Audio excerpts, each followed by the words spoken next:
বিরতির পর আবারও স্বাগত জানাচ্ছি ডিবিসি নিউজের ঈদ বিশেষ আয়োজন বাণিজ্যের গতিপথ অনুষ্ঠানের সঙ্গে আছি আমি মোস্তফা মাহবুব, আর আমার সঙ্গে আছেন ট্যুর গ্রুপ ব্রিডির ব্যবস্থাপনা পরিচালক ইমরানুল আলম।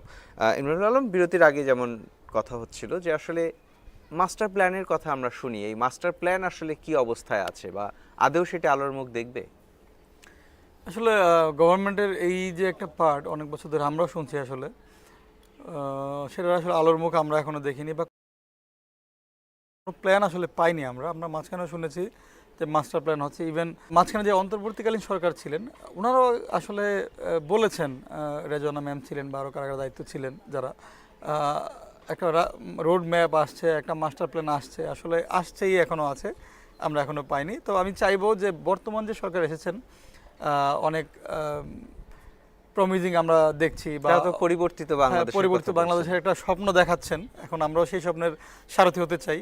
ট্যুরিজম যে একটা অবহেলিত সেক্টর সেই শুরু থেকেই, যেখানে চাইলেই এখন প্রায় 4% জিডিপি এমনিতেই মানে বাংলাদেশে ট্যুরিজম দিয়ে আসছে, সেটা কিন্তু চাইলেই 10 থেকে 15% জিডিপিতে নেওয়া সম্ভব। তো এখন যে সরকার, আমার আশা হচ্ছে যে এই সরকার এটা নিয়ে কাজ করবেন এবং এই যে মাস্টার প্ল্যান যেটা আছে সেটাকে প্রয়োজনে আমাদের সাথে যারা স্টেক হোল্ডার আছেন, যারা ট্যুরিজম নিয়ে কাজ করেন, তাদের সাথে শেয়ার করবেন। যেমন হচ্ছে আমরা মাঝখানে দেখেছি একটা সরকার ছিলেন, সরকারের প্রধান একজন ছিলেন ট্যুরিজম সেক্টর নিয়ে, উনি আসলে বেশ অনেক সিদ্ধান্ত নিয়েছেন, কিন্তু মজার ব্যাপার হচ্ছে কোনো সিদ্ধান্তেই কোনো ট্যুরিজমের স্টেক হোল্ডার জানেন না। উনি সেন্ট মার্টিন বন্ধ করে দিচ্ছেন, উনি সুন্দরবন বন্ধ করে দিবেন।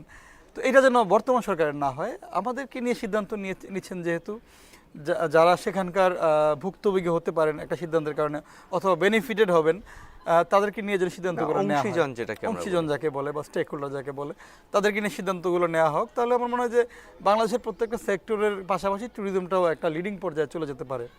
নিশ্চয়ই। আমরা আলোচনাটা একেবারে শেষের দিকে এসেছি। শুরুতে আপনার কাছে যে কথাটি জানতে চেয়েছিলাম সেই উত্তরটি নেওয়া হয়নি এবং আমি ইচ্ছে করেই আসলে আবারও সেই প্রশ্নটিতে আসিনি। সেটা হচ্ছে এই যে ভ্যাকেশনগুলো হয়, ভ্যাকেশনের পরপরই আসলে দেখা যায় যে পর্যটন কেন্দ্রগুলোতে মানুষের ঢল নামে। যে বাজেটের ব্যাপার কিন্তু এখনও অনেকটাই আগের মতোই বাজেট রয়েছে। আগের মতো বলতে আমি সেই অর্থে বোঝাচ্ছি যে আপনি আপনার যে বাজেট সেই অনুযায়ী কিন্তু কমফোর্টটা পাবেন।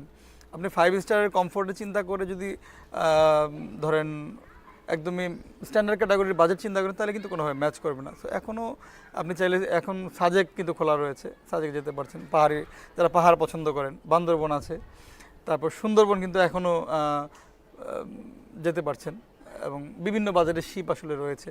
শ্রীমঙ্গল রয়েছে, খুবই ছায়া সুনিবিড় একটা জায়গা শ্রীমঙ্গল। কুয়াকাটা রয়েছে, কক্সবাজার তো রয়েছেই। এছাড়া কিন্তু আপনি চাইলে একটু অফ ট্রেল যেটাকে বলে বান্দরবনের একটু গহীনে আপনি চলে যেতে পারেন, বা কেওক্রাডং-এর যে চূড়া, সেই চূড়ায় কিন্তু এখনো যেতে পারছেন। এরকম আসলে অনেক জায়গা রয়েছে। আমার আর কিছু সেটাতে গেল তরুণ যারা একেবারে খুব শক্ত সামর্থ্য তাদের জন্য, কিন্তু যদি বলি যে পরিবার নিয়ে যদি কেউ ঘুরতে যেতে চায়, আমি কিন্তু মাঝখানে শুরুতে পরিবারগুলাই বলেছিলাম, তারপর আসলে তরুণদেরটা আলাদা হাইলাইট করেছি। আমি আবারও রিপিট করছি, ধরেন সাজেকে যেতে পারছেন, সাজেক, বান্দরবন, সুন্দরবন, শ্রীমঙ্গল, কুয়াকাটা, কক্সবাজার, এই জায়গাগুলোতে আসলে একদমই পরিবার ফ্রেন্ডলি। কিন্তু আমরা তো দেখি আসলে যে মানে ঈদের ছুটির যে সময়গুলো যায় বা জাতীয় ভাবে যে বড় ছুটির ভ্যাকেশনগুলো আসে, আমরা দেখি টানা 3-4 দিনের ছুটি যখনই ক্যালেন্ডারে থাকে, ওই সময়টাতে স্পটগুলোতে প্রচুর ভিড় জমে যায় আর কি। তো এইরকম ছুটির মধ্যে আসলে যদি কেউ প্ল্যান করতে চায়, তাকে আপনি কি পরামর্শ দিবেন? প্রথম কথাই হচ্ছে আমার যে ছুটির দিনে ঘুরতে যাবেন না, ঘোরার জন্য ছুটি নেবেন। তাইলে আসলে আপনার বাজেটও কম লাগবে, হ্যাসেলও কম থাকবে। তবে হ্যাঁ, এটা সবার ক্ষেত্রে সবসময় সম্ভব হয় না। ছুটি চাইলেই আসলে অনেক, আমি যেরকম উদ্যোক্তা, আমি চাইলে ছুটি নিতে পারছি, অনেকে হয়তো পারেন না।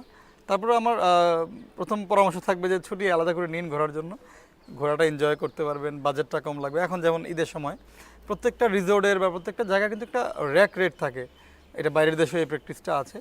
তো ধরেন না, সে ফর এক্সাম্পল একটা রুমের ভাড়া 5,000 টাকা, এটাকে র্যাক রেট বলে। অ্যান্ড এইটা বিভিন্ন সময় কিন্তু বিভিন্ন বাজেটে চলে যায়। যখন বর্ষাকাল থাকবে তখন কক্সবাজারে দেখবেন আপনি সেটাকে 50%-এ নিয়ে আসে। র্যাক রেট কিন্তু সেই 5,000 টাকা আছে, কিন্তু রুম ভাড়া হয়ে যাচ্ছে 2,500 টাকা, বা অন্যান্য সময় আরও কমে যাচ্ছে। কিন্তু ঈদ বা যে 3 দিনের ছুটিগুলোয় সেই সময়টাতে আসলে প্রতিষ্ঠানগুলো চায় যে র্যাক রেট বা তার কাছাকাছি সেই বাজেটটাকে রাখার জন্য, যেহেতু মানে এটা অর্থনীতির ভাষায় সেটা চাহিদা যোগান, মানে চাহিদাটা বেশি, যোগান কম। আসলে এইটার আসলে খুব বেশি কন্ট্রোল আপনি করতে পারবেন না। তো এই ক্ষেত্রে ওই যে বললাম যে পরামর্শ হচ্ছে যে প্রয়োজনে একটু ছুটি, অন্যান্য সময় ছুটি নিয়ে ঘুরতে যাওয়া। আর এখন ঘুরতে গেলেও আসলে কিছুটা খরচ বাড়তি যাবে। যেমন আপনি ঈদের সময় জামা কিনলে বা ঈদের কোরবানির সময় যদি গরু কিনলে তার দাম তো একটু বেশি থাকে না, তখন তো আপনি আসলে এটা নিয়ে খুব বেশি কথা বলতে পারেন না, কারণ এটা আসলে ওই যে চাহিদার সাথে সম্পৃক্ত। এখানেও কিন্তু সেম, ঈদ বা বড় ভ্যাকেশনগুলোতে মানুষ ওয়েট করে। মানে একটা সুন্দর ট্যুর বা একটা উপভোগ্য ট্যুরের জন্য আসলে প্রস্তুতির প্রয়োজন হয় কিনা, প্রস্তুতির প্রয়োজন আছে। সেই কৌশলগুলো জানতে চাই, মানে কি কি প্রস্তুতি নিলে মানে বাংলাদেশে তো আসলে আমাদের যে ইকোসিস্টেম সেখানে বেশিরভাগ সময় দেখি, বা আমি আমার নিজের অভিজ্ঞতা থেকেও যদি বলি, যে খুব অনেক একটা হেক্টিক জার্নির মধ্যে দিয়ে একটা সুন্দর পর্যটন স্পটে যাচ্ছি, একদিন দুদিন তিন দিন খুব দারুণ হয়তো সময় কাটলো, তারপর ফিরে আসার সময় আবার যে একটা হেক্টিক জার্নির মধ্যে দিয়ে আসতে হয়, ওই যে 2-3 দিনের যে রিফ্রেশমেন্টটা আমি নিয়ে আসলাম সেটা আসলে খুব ঘরে ফেরা যায় না আসলে সেটা নিয়ে, আমার হয়তো পথেই সেটা হারিয়ে ফেলতে হয়। তো সেই রকম একটা বাস্তবতায় আপনার কাছে জানতে চাই, যেহেতু আপনারা এই বিষয়গুলো নিয়ে কাজ করেন, কি পরামর্শ দেবেন আসলে পর্যটকদেরকে?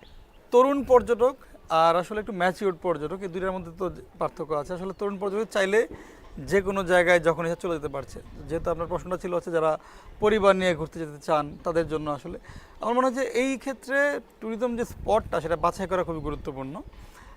আপনাকে ধরে নিতে হবে, ধরেন এখন কক্সবাজারে একটু ভিড় থাকবেই, সাজেকে ওঠার সময় একটু আপনাকে ঝক্কি পোহাতে হবে।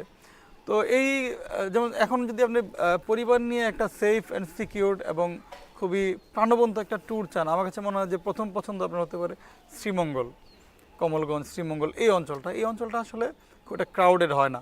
প্রতিটা রিসোর্টের আসলে একটা রিসোর্ট থেকে একটা রিসোর্ট অনেক অনেক দূরে দূরে। তো সেই জায়গাতে আপনি শ্রীমঙ্গলকে চুজ করতে পারেন।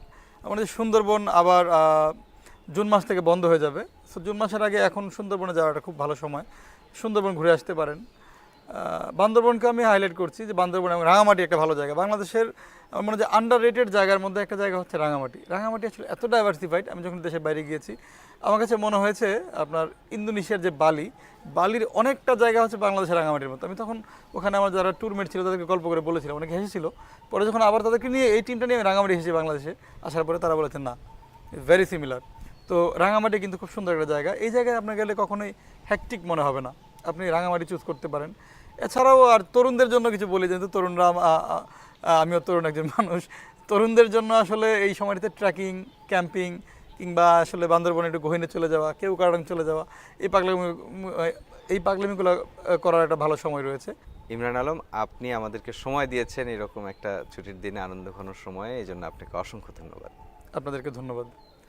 দর্শক, আজকের মতো বিদায় নিচ্ছি টিভিসি নিউজের ঈদ বিশেষ আয়োজন বাণিজ্যের গতিপথ অনুষ্ঠান থেকে। সঙ্গেই থাকুন।